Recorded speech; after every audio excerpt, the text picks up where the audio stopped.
What was a rule in your household growing up that was totally absurd? I got grounded one time, and my punishment was I had to wear V-neck shirts to school. I didn't understand why. I was about 10 years old, and my dad said, "You'll see why," which I now understand to mean that his intent was for me to be ostracized by appearing gay. Joke's on him, because 16 years later, V-necks are in, and being gay is totally cool. Your father tried to punish his 10 years old by bringing down to him the ostracizing prejudice of being homosexual? He sounds great. My mom would make gigantic portions, i.e., 4 times the size of a regular meal, and force us to eat every bite. We'd often feel sick afterwards, which was great because that's when we had to do our chores. Later found out that she had an eating disorder and gave us quadruple portions, so she didn't feel bad for eating a regular size meal. Edit. No, I'm not fat. That sounds like child abuse. How old were you when you found out she was doing it because of an eating disorder? One of the foster homes I lived in had a rule where nobody was allowed in the house unless the adults were home. So sometimes I'd have to sit on the porch from the time school got out around 2:30 p.m. until like 8 p.m. when the foster parents got home from work, sometimes even later, even during winter. My stepmother had a similar rule, which only applied to me. I wasn't allowed to be in the house if my father wasn't home. My brother and stepbrothers didn't have to follow any such rule. It really sucked during extreme weather. How strict and often I would get grounded. Grounded at my house meant something different than what other people's grounded meant. When I got grounded, I could do absolutely nothing. Wake up, got sit at the kitchen table, read a pre-chosen book all day that I had no interest in, go to bed. I was once grounded for 6 months because of AD. Also the insane amount of yard work I was made to do. Every weekend was yard work from morning until night, then back to forced reading until bed. My brother once got grounded and he had to write out the whole Bible. He left the house before he ever finished.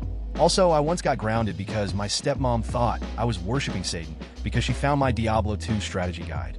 I then had to throw away all of my CDs in the booking game. My dad's big rule was don't bleed on the rug. It was obviously just a way to de-escalate the bangs and bumps of kids horsing around. He would hear a smash from the other room, then silence, then call out, "Just don't bleed on the rug." One time my brother cut himself. He was pretty young, maybe 7 or 8, and my dad came in with wide eyes and said, "You bled on the rug." Bleeding brother didn't get the dad joke and thought his life was completely over. Started crying hysterically. De-escalation backfired after years of buildup.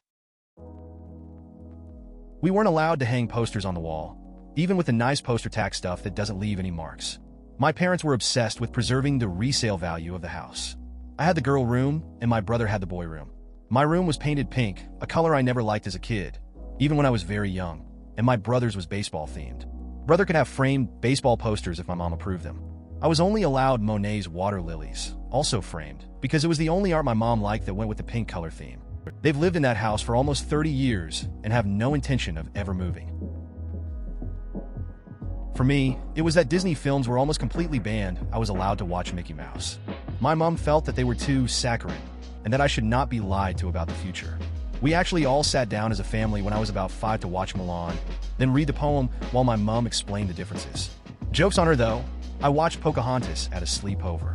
Although this does mean that I have not seen The Lion King, Cinderella, etc. I had a 10 p.m. bedtime from age 16 until I moved out. I turned 18 in July and moved out in August. The only exception was if I had work. I got grounded for a week because I was up reading. 5 years later, my then 13-year-old sister came home falling down drunk around midnight. My mom was mad, but my dad just laughed. No punishment. Being the oldest sucked sometimes. When my older brother was growing up until he turned about 14, he was never allowed to own / wear black t-shirts. That was probably when my mother was at her most super Christian stage and thought that the color black was satanic. Of course, she doesn't care anymore. She's honestly a wonderful mother, and we all laugh about it now as adults. Edit. People keep mentioning priests wearing black. Where we live in Australia, the priests here don't wear black. Instead, just a button-up and shorts LMAO. I was the only one in the house not allowed to wear black. I was really depressed at 13, and my parents said I could only wear happy colors. Looking back, I understand why they did it, but I think my bro and sis should have had the same rule as well. But this was also the mother who chained the fridge shut when my sister was overweight instead of, talking to her and helping.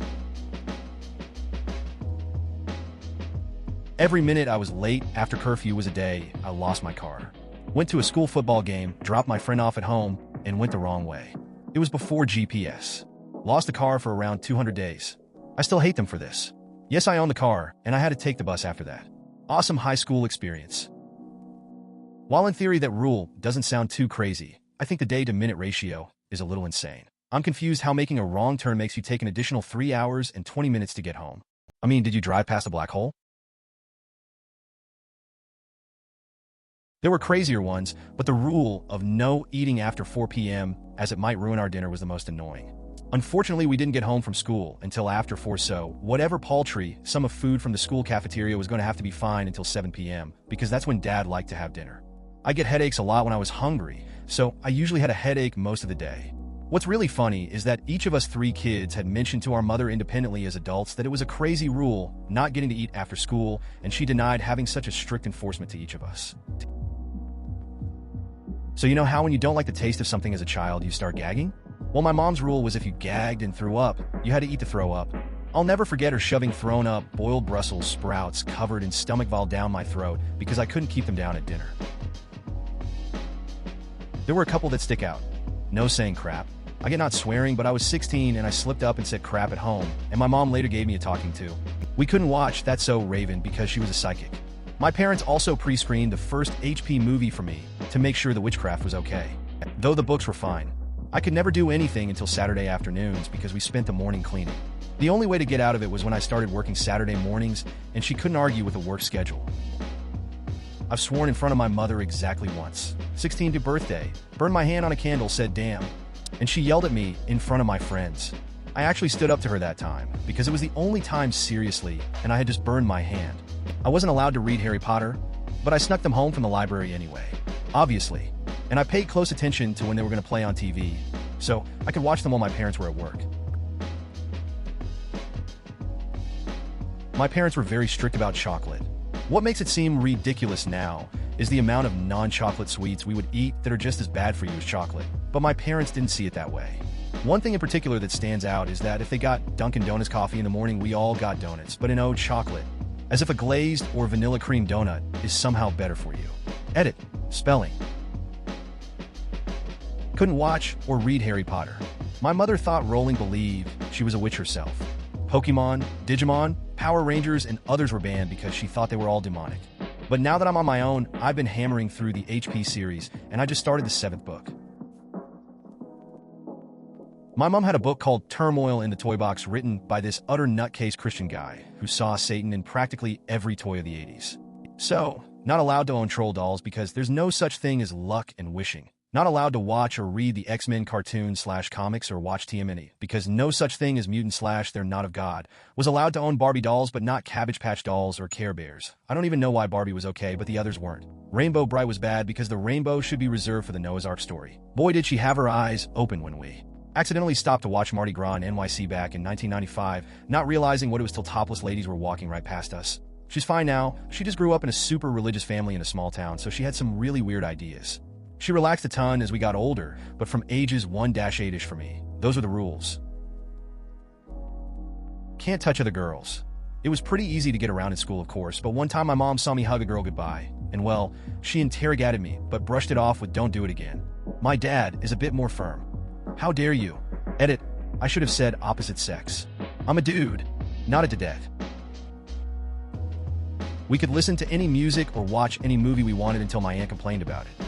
We saw scary movies, near-porn movies, listened to metal and punk, but when my aunt was on something, we would have to throw it away. Pink Floyd was anti-education. With The Wall, we had to throw out all the Pink Floyd. When something was satanic and everything was in the 80s, we'd have to purge our music and movies. Virtually everything had backward masking, so Beatles, Led Zeppelin, and Styx had to all go away. A week later, they didn't care. My brother and I learned to hide or stuff sometimes when she'd visit until we had the autonomy to just tell them no. I wasn't allowed to bring my boyfriend upstairs when I was in high school, but I was allowed to bring him to our fully finished basement with a relatively soundproof door, including a bedroom. Maybe my parents figured we were going to have sex anyways, so sent us to the part of the house where they couldn't hear it. Summer vacation, I wasn't allowed to leave my room because my mom slept in the day and me getting up would disturb her sleep. All I had to do was read a few books that I had read 1,000 times. For 3 months a year, 90% of my time was spent alone in my room, doing nothing. I believe I can sympathize a little with prisoners in solitary now. This lasted for about 4 years until my grandparents found out and made my mom give me to them for the summer. I was allowed to keep my room door closed with other girls, but it had to be open with boys. Most of my friends were boys, and only the girls were often the love interests. I am bisexual, so the rule accomplished nothing but awkward public displays of personal conversations with my guy friends, with most of the good stuff actually happening behind closed doors. No cats because they lick the butter. We had many animals over the years, but cats were forbidden. This was my dad's rule. At one point I asked, couldn't we just put the butter in the fridge? This is my house. I'll leave the butter out if I damn well please. In all other respects, he was a perfectly reasonable man and a cool dude. Damn it, just realized I was being dad trolled. I'm 31.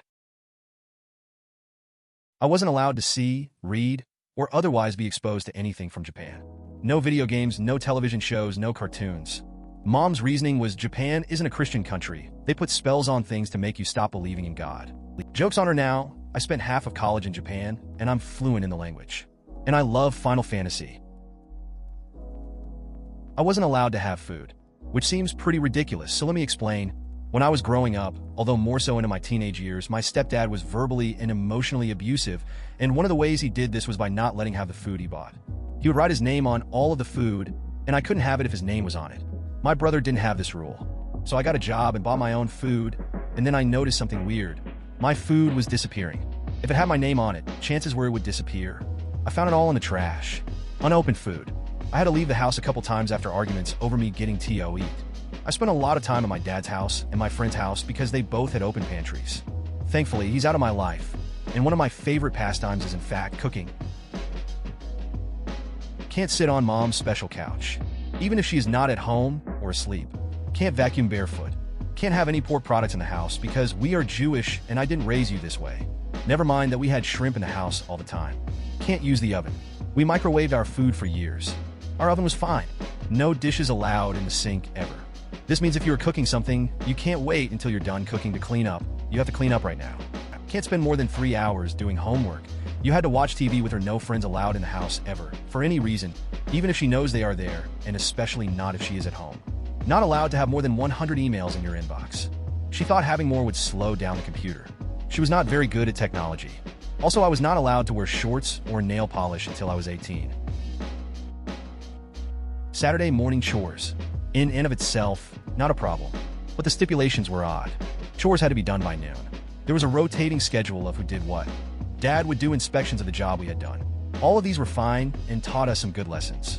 As I got older, though, I wanted to be out and about on Sat morning. So I tried to pay my siblings to do my chore. Nope, parents freak out. I had to do MY chores. Turns out it wasn't important that the task got done, but rather that we were the ones to complete it. When I turned 18 and was holding a steady girlfriend, a full-time job, 40+ HRS/WK, and a full load of classes in college. I missed vacuuming the stairs 1 week, and my parents were lenient and said I would be grounded if it happened again. The next week I picked up a Saturday shift, got home to hear them tell 18-years-old me that I was grounded, and then I moved out the next morning. The look on their faces was worth it. Things are better now. That was like 12 years ago. This type of parenting is never smart. Like, okay, if something happened to your kid, you'd always be there to intervene and keep them safe, I get it. But what if something happens to them that you can't do anything about, and no matter what you do or say, all you can do is watch? Sounds horrifying to me. I had a similar situation with my stepmother. I found out in the last few years that it's sadly a lot more common than you'd expect. It's hard to explain to people who never experienced anything like this how damaging it can be. I still have taste aversion to some foods because I would be forced to continue eating to the point of throwing up. I still associate those foods with throwing up and the screaming, shaming, and smacking that would follow. Edit. I also had really bad anxiety about not finishing food given to me by anyone, but I'm working on that pretty successfully. My dad had one rule with us kids growing up. We dub it the 30 rule. No kids or marriage before you're 30. His rationale was, listen, short of killing somebody, there is nothing you can do that I didn't do worse when I was your age. I'm the youngest at 32. My sister asked if we can rename the rule the 40 rule. Oh yeah, we also have one get out of jail free card. He will bail us out of jail once. After that we can sit our assess in jail. My brother asked if he can have my sisters and mine, since we would never use them. I had this too. Nothing except a few framed, approved, posters hung with proper picture hangers. My mom was obsessed with the wallpaper that she picked out. and resale value. I had some plaid thing, my brother had anchors. House got sold after my brother, and I had long moved out. New owners gutted the thing. She was heartbroken over the wallpaper. Please consider subscribing if you enjoyed. Love.